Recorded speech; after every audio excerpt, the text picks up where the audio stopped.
event of Mubahala refers to a debate in which Islamic prophet Muhammad was on one side and the Christians of Najran were on other side, and the call was extended to the sons and women. Mubahala is a Quranic evocation of the occasion of an encounter between Muslims and Christians during Muhammad's lifetime. In this occasion, Muhammad is instructed by Quran to issue a challenge to the visiting Christians of Najran. The Christians of Najran came to Medina claiming that Isa is divine and the son of Allah. In fact, they meant to determine whether Muhammad's claims were in accordance with the prophecies of their holy books. The event is recorded in several hadith collections and is referred to in the Quranic Surah Al-Imran. In such debates, each side would bring the most informed men, and, hence the Christians of Najran were surprised when they saw Ali, Fatima, Hassan and Hussein accompanying Muhammad. It is seen as one of the merits of Ahl al-Bayt and is widely used by the Shia to prove that Muhammad, Ali ibn Abu Talib, Fatima, Hassan, and Hussein are Ahl al-Qisr and most prominent among his Ahl al-Bayt. Concept Al-Mubahala is derived from the Arabic word bala, so the term Mubahala means cursing each other. In Islamic tradition it refers to the ancient ceremony of mutually and formally calling God's curse down upon whichever of the two parties was not speaking truthfully on the occasion in Medina when the question as to the true identity of Messiah was put.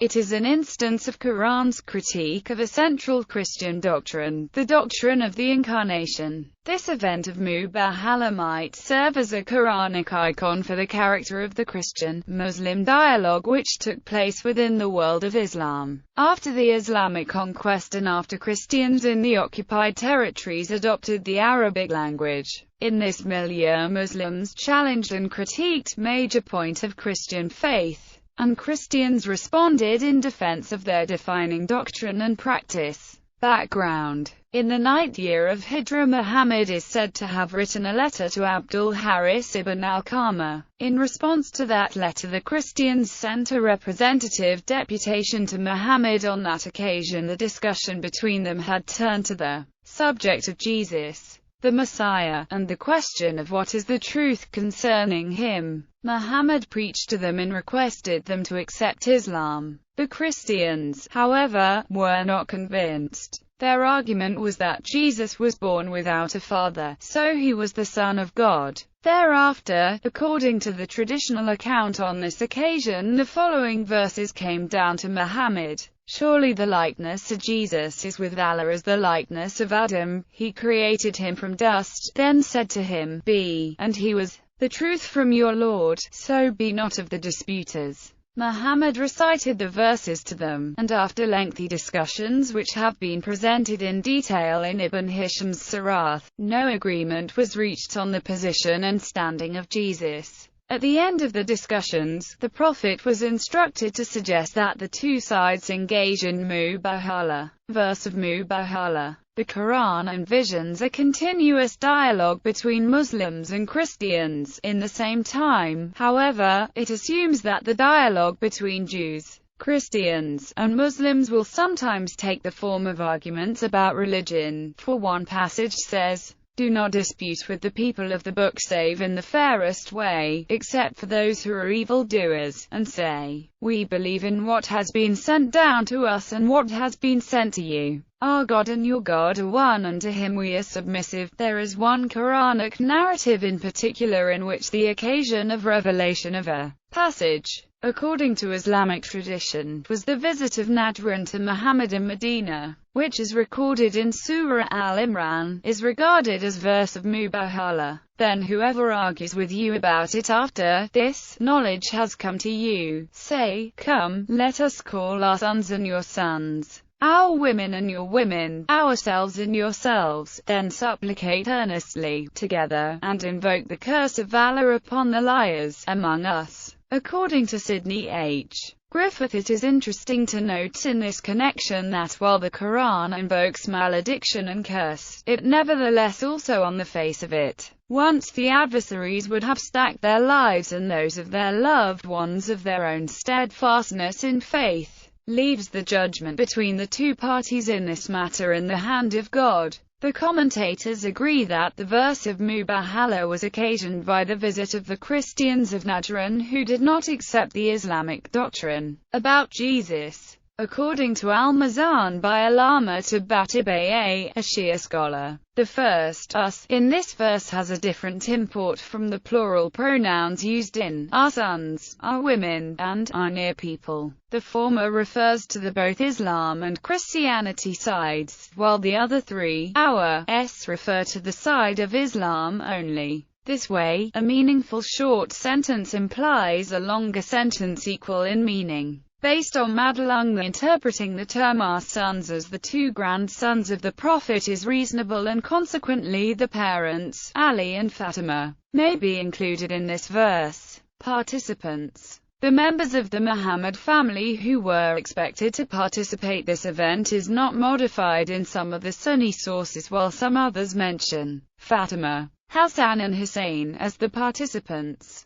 Meanwhile, some of the Sunni sources are in agreement with Shia belief, saying that Ahl al-Qissa, including Ali, participated the occasion. Shia scholar Tabatabai has mentioned in his Tafsir al-Mazan that al-Ma'mun had asked Ali al-Rida several questions, one of which was as follows: "What is the proof for the caliphate of your grandfather, Ali ibn Abi Talib?" The verse of ourselves, the Imam replied, "If there were not our women." Al-Ma'mun said, "If there were not our sons." The Imam said. Tabatabai says, the Imam argued on the strength of the word, ourselves. He meant that God had made Ali like the person of the Prophet. Al-Ma'mun said, if there were not our women. He wanted to say that the reference to women indicates that the word ourselves means our men, and as such it would not show any excellence. The Imam replied, if there were not our sons, that is, if ourselves referred to the men, then why should the sons be mentioned separately? They would have been included in our men. The incident. The Christians returned to the place they were staying. Their leader Al-Sa'id al-Aqib advised him, saying, if he challenges us with his people,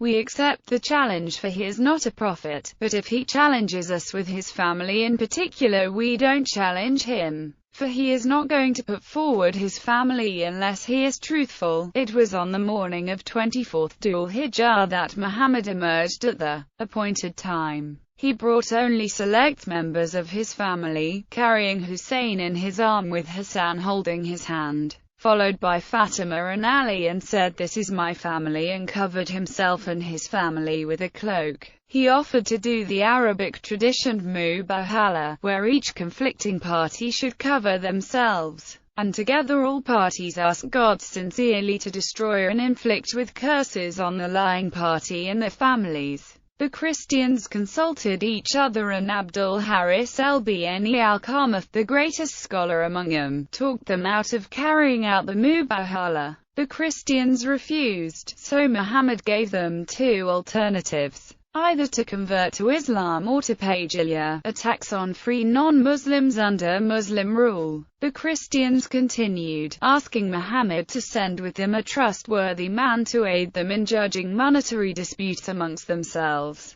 Muhammad is said to have agreed and appointed Abu Ubaidah bin al-Jarrah out of a large group of willing and hopeful contenders. As an argument, Mubahala provided an opportunity for Muhammad to introduce the Ahl al-Bayt, who were also given the title Ahl al-Qissa afterward. Shias believe this authentic hadith proves whom the Quran is referring to when it mentions the Ahl al-Bayt, namely only Ali, Fatima, and their descendants. This event causes some scholars to conclude the power and superiority of Ali, especially when it comes to his right of imamah and immediate successorship following Muhammad. Hadith. A narration attributed to Sheba reports. This hadith has been narrated on the authority of Sheba with the same chain of transmitters. Amir b. Sadb. Abi Waqas reported on the authority of his father that Muawiyah b. Abi Sufyan appointed